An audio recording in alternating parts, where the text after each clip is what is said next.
Please give a warm CommerceNext welcome to Carrie Ask. Hi there, thank you. And is there a clicker? There we go. Hi, I'm Carrie Ask, and I'm the President of Global Retail at Levi Strauss Co. Today, I'm going to talk with you about retail transformation. It's a journey I've been on for years. After graduating from the United States Naval Academy and serving as an officer in the U.S. Navy, I attained my MBA at Kellogg and began my retail career at McKinsey & Company, where I focused primarily on transformations in retail strategy and operations in a linear manner from the consumer back. I've had the privilege of over 20 years of experience at some of the largest, most exciting, and most innovative retailers in our industry, each stop building upon and extending my retail playbook. It's a playbook I continue to adapt and evolve today at Levi Strauss. I joined Levi's about 3 years ago at the early part of 2016, and the idea of joining Chip Bergh's leadership team completely captured my imagination. You see, I'd always been a fan of the Levi's brand. I grew up out west, and I kept rooting for them to make a major comeback. In doing my due diligence, I could see in their financial results the early signs of a major turnaround. And in preparing for my first meeting with Chip Bergh, I visited a number of stores.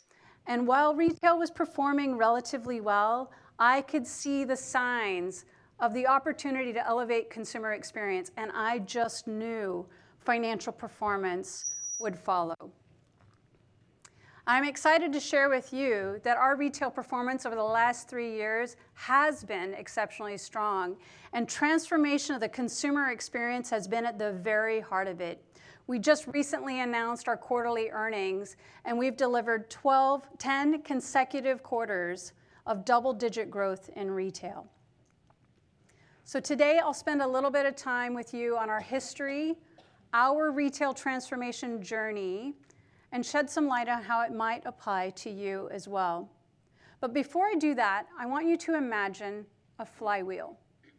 Many of you are probably familiar with Jim Collins' flywheel effect from his book, Good to Great. Now imagine this flywheel.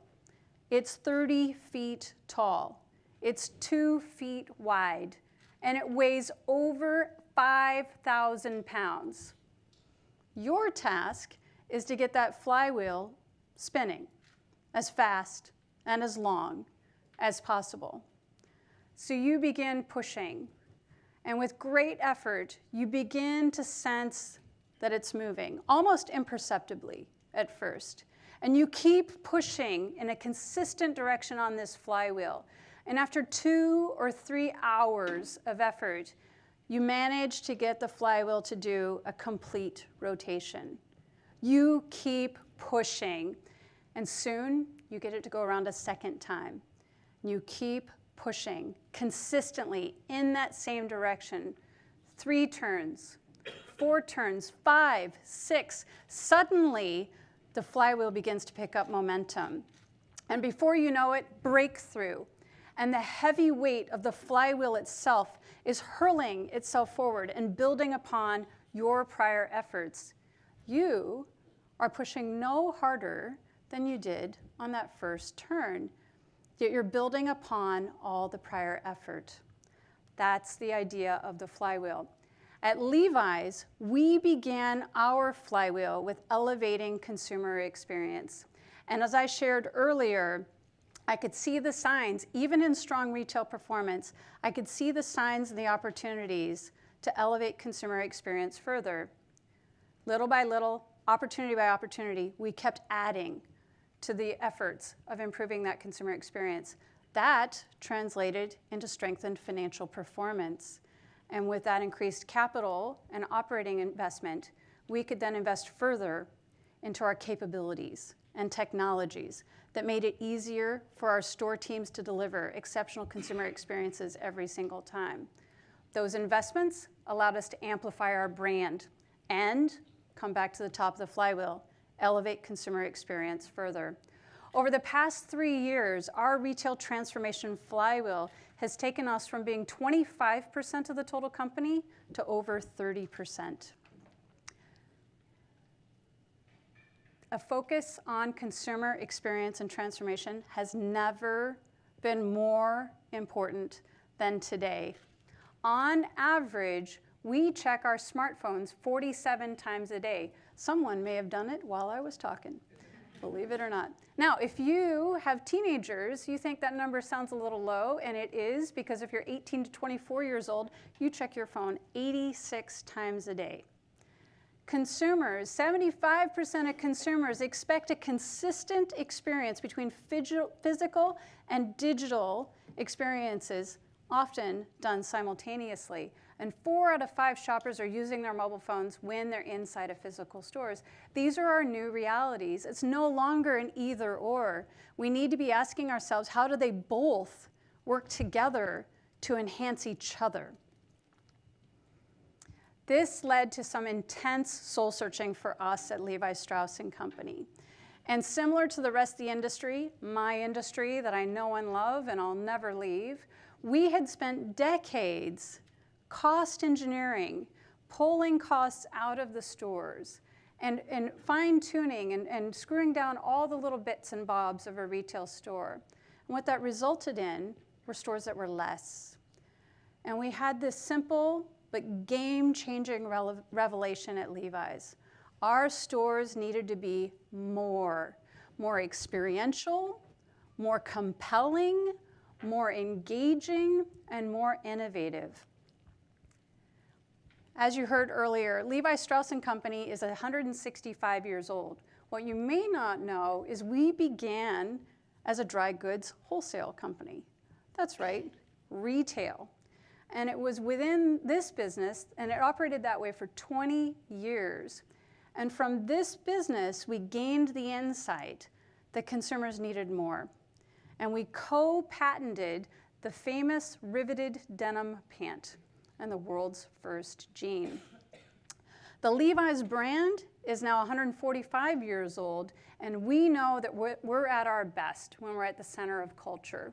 Whether it's rockin' Coachella, innovative collaborations such as the one we recently did with Brand Jordan, or being right there when the wall came down in Berlin. And many people who have been at Levi's for decades said, hey, if you were wearing clothes at Woodstock, you were probably wearing Levi's. So this transformation journey we've been on has completely changed our company, even from 6 years ago. 6 years ago, we were primarily a US wholesale business of men's long bottoms. Today, our growth is coming from more countries, more channels, and more categories. In our most recent quarterly earnings, our tops business grew by 38%. And ladies, if you haven't tried on Levi's in a while, go give us a shot, because we're appealing more and more with great fitting jeans and tops to women. And our women's business recently grew 33%. As you heard earlier, we have thousands and thousands of distribution points. We're sold at over 50,000 points of distribution worldwide. 2,900 of those have our brand over the door. And we are obsessing the consumer experience each and every day, particularly the consumer that comes into the store with their mobile phone. And we ask ourselves questions about how can we leverage technology, leverage those tools to ensure we're delivering a consistent experience. So with that early hunch and that early belief that we could elevate experience, and if we did, financial performance would follow. Financial performance was a lagging indicator of doing the right things for the consumer. We set off on a global consumer journey. We covered multiple stores in 6 cities on 3 continents, and we mapped thousands of consumer journeys between the front door all the way through the store, both on the sales floor and in the fitting room. We took snapshots of time, snapshots of our inventory levels and our in-stocks, and we surveyed thousands more consumers about their pre- and post-shopping behavior. And from those insights, we gathered a team, because we went on this global consumer journey together, and it wasn't just the insights we were looking for, it was how we did it. We took the planners with us, the merchandisers, our supply chain partners, IT. We worked across global, regional, and store teams, and we were in the stores 24/7, shoulder to shoulder, as our teams delivered that consumer experience. And once we'd gathered these thousands of points of insight, we spent time with each other every single week, distilling it down to the very essence. What were the key themes globally that mattered most to our brand and our consumer experience when someone chooses to spend time coming into our stores? One of the most jaw-dropping insights that we gathered during that time was purchase intent. Now, we all know, we see all the headlines all the time, the retail apocalypse. I'm here to tell you, physical retail is not dead. Boring retail is dead. And consumers are expecting more from stores and how they evolve with them and how they adapt to them. We learned that the purchase intent of people walking into our stores was over 50%. That is much higher than our conversion. So once we saw that, we knew right away the old rules of retail were changing, and they were changing fast. And we needed to stop talking about traffic, and we needed to start talking about how do we better serve those consumers when over half of them are planning to make a purchase when they come into our stores. So some of our key insights that we gathered, the first one was that our store was tough to navigate. Now, our stores aren't big. I've worked for some big retailers, 80,000 square feet. How could our little store be tough to navigate? Well, I'll tell you is our very strategic advantage. I can promise you, every single one of you in this room know exactly how you want your jeans to fit.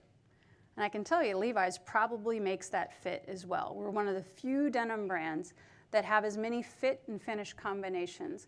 In fact, in a particular store, there's over 200 fit and finish combinations.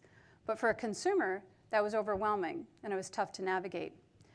We also learned, remember that 50% purchase intent? The number one reason for not making a planned purchase when somebody took their time to come to our stores was that we were out of stock. And can you imagine for a minute, every single one of you, I'm sure you have a favorite pair of jeans, either that you currently own or that you once owned. Just think about them, the way they made you feel, how they perfectly molded to you. So imagine being in the store and finding your perfect fit, only to discover we're out of stock. We could actually see it in our consumer satisfaction scores. They would drop by half if we're out of stock in what the consumer wanted. That's worth thinking about.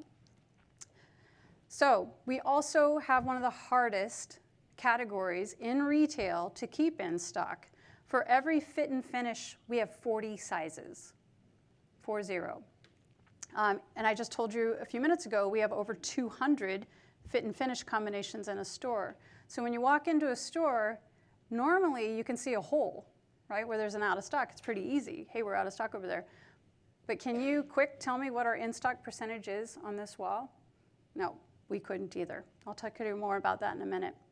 We also learned our fitting room drove 60 to 70% of our total sales. Now, for most retailers, the fitting room often feels like an afterthought. We learned the difference between a great fitting room experience and a good one translated into 1.4x more likelihood to purchase, going from good to great. We also learned that our consumers, 40% of them indicated they were interested in personalized clothing, and this jumped to 50% for the 16 to 24 and 25 to 39 age groups. Remember all those thousands of insights and this team meeting every single week, debating them, distilling them. We had to take these key insights and determine what were our moments of truth for our brand. And it came down to these three things. First and foremost, fit and style. The iconic Levi's brand has managed to stay relevant throughout the decades. And that's why people come to our stores. They are looking for the perfect fit, and they're looking for ways to innovate how they style their jeans. We also learned, as I just shared a few minutes ago, the importance of optimizing our assortments, our inventory levels, but most importantly, improving our in-stocks. And we learned about how important personalization and customization was. So first on fit and style. So we tend to talk in our lot numbers. Most everyone knows lot 501, that's a fit. We have hundreds of fits. And we learned that that same terminology, that once you found your perfect fit, made it easy for you to find it again, was really confusing when people walked into the stores. And we had to switch to simple language. People can describe how they want their jeans to fit, and we needed to meet them where they were. So instead of 501, 512, 711, 721, we had to use plain language. Skinny, super skinny, athletic, regular. Now, fit preferences did vary across the globe, but this need for simple, easy to navigate language was consistent no matter where we went. As I mentioned on the fitting room, we also learned how important this space was. Now, many of you may have had the same experience I've had. I don't know if you've ever been in a fitting room and you have the wrong size and you need help. And then you begin to wonder, is anyone ever coming back? Do I go get it myself, right? Do I get back dressed? Do I wear their clothes out there? Do I wear my clothes out there? Like, how do I do this? So one of the things we installed in our new fitting rooms was a simple call button. It just says press for help. And it sends a audible and a visual signal so people know somebody in the fitting room needs some help and we can get over there and help them. We took away selling square footage. We broke a cardinal rule of retail, right? Because it was all about productivity. We took away productive space, took away selling square footage, turned it over to the fitting room experience, doubled the size of square footage in our stores for fitting rooms. And then we made every individual fitting room 45% larger so that you had enough room in the fitting room to try on your jeans. You had somewhere comfortable to sit. You had somewhere to set all your things. We improved the lighting. Who has not had a bad experience with lighting in a fitting room? All of these changes, because we learned during our consumer journey that while finding your perfect fit was everyone's goal, it's often a dreaded shopping excursion. In fact, many women rank shopping for jeans just above shopping for a swimsuit. So we had to invest back in that. And then we also amplified what a store could bring in terms of unique, hyper-local assortments, giving them Levi's authorized vintage and trucker jackets. I have one on right now that you can only buy in that individual store that have been customized and tailored for that location. Now, I talked to you earlier about in-stocks and how we have 40 sizes per fit and finish. And we knew, after doing the consumer journey mapping exercise, that our sales floor in-stocks were in the mid-80s, which for the industry is really low. But we had this complexity problem. How do we quickly understand across 200 fits and finishes and 40 sizes what items we need to pull to the floor? We partnered with Detego on an innovative RFID solution, which we've implemented in all of our US stores now and all of our UK stores as well. We can now scan 10,000 units in 10 minutes, close the scan, and immediately print a pull and place list that gets us back in stock at the size level, which is the #1 purchase barrier to our consumers. Now, some would say that's not sexy, but I think it's really sexy. 10,000 units in 10 minutes, and you know exactly what you own in your back room that needs to be back out on the sales floor. And then lastly, personalization and customization. This, I cannot speak enough about how risky we thought this was at the time, because we also took away selling square footage, productive square footage, and this was part of the flywheel that our European team had already gotten started. They'd been installing tailor shops for years, and we partnered with them to understand what was working and what they saw and what we could build upon further. In our Levi's tailor shops, you can do anything, from a simple hem to custom embroidery and original works of art. You could bring in a drawing, and our master tailors in the stores could put that anywhere you want on your garment. So this is our Soho store right here in New York City before we implemented all of these changes. And it looks like a pretty regular store. At the top in the middle, there's kind of that hashy area. That was cash wrap. Because remember, in our industry, we wanted to make it really visible and really obvious where you go to pay. So it was about the size of a battleship. I can say that because I was in the Navy. And it dominated visually the entire store, this huge cash wrap. And all the way in the back, and for you, the upper left corner, that's our fitting room areas. And you had to traverse the entire store. It was kind of hidden back there. So here's what we did. The first thing we did is we reinvented and reimagined the front of the store, because that's your first impression. And remember, we wanted to be more engaging, more inspiring, more compelling. We downsized our cash wrap, reoriented it, and put it up against the flush wall of the entrance. So when you walk in the store, you no longer saw the cash wrap. You saw the store. You saw all of our inspiring head-to-toe looks. You saw all of our simplified fit navigation. We also installed mobile checkout stations throughout, so that made it easier to pay and you didn't need to wait in line. And we took all that square footage that we got from that enormous cash wrap, we gave it to the tailor shop, which you can see in the lower section. And then, as I mentioned, we doubled the size of our fitting rooms. Now, some of those, like I can see some people in the room, they know how risky some of these moves were, because we could have tanked sales. And I have to tell you, the night before, we had thousands of insights.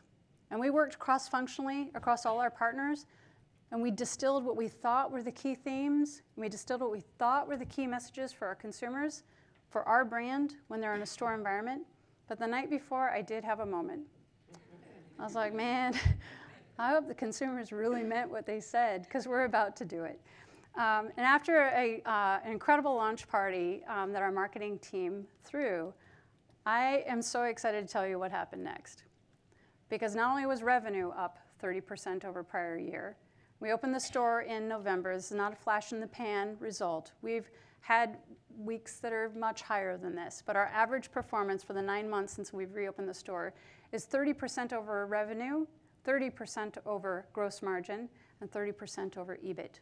Our store is stronger, healthier, and more profitable because we made it more compelling, more engaging, more experiential.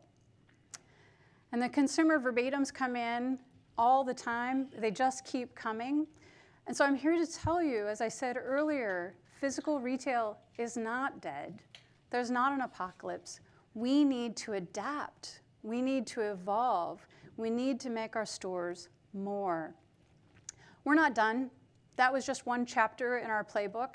We're already building upon it even further. We just opened a new flagship in Madero in Mexico City, and we pushed ourselves even further there. And this fall, we're opening another flagship in Times Square. It'll be our largest store in the entire world. And as I mentioned earlier, we're at our best when we're at the center of culture. It all began, though, with our flywheel. I'm focusing first and foremost on the consumer experience, using the financial strength that provided to invest further in building capabilities like RFID, like installing those call buttons in the fitting rooms, and finding new solutions, new technologies, new advancements could then help us build on consumer experience. Now, in closing, your retail transformation may not look like ours. And you know, it probably shouldn't. Every brand's story begins with their consumer. And what can you and your brand uniquely deliver that no one else can while consumers are choosing to spend time with you? I'm excited about the retail disruption that's happening right now. I think it's been a good impetus for us to re-examine our long-held rules of thumb and reinvent our playbooks. And if you look at who's winning in the retail industry right now, it's those players who are finding new, exciting, and different ways to deliver their brand and their experience in ways no one else can replicate. So with that, I want to thank you for your time today. And if you're excited about the retail renaissance, as we are at Levi's, we look forward to pushing the retail industry alongside you.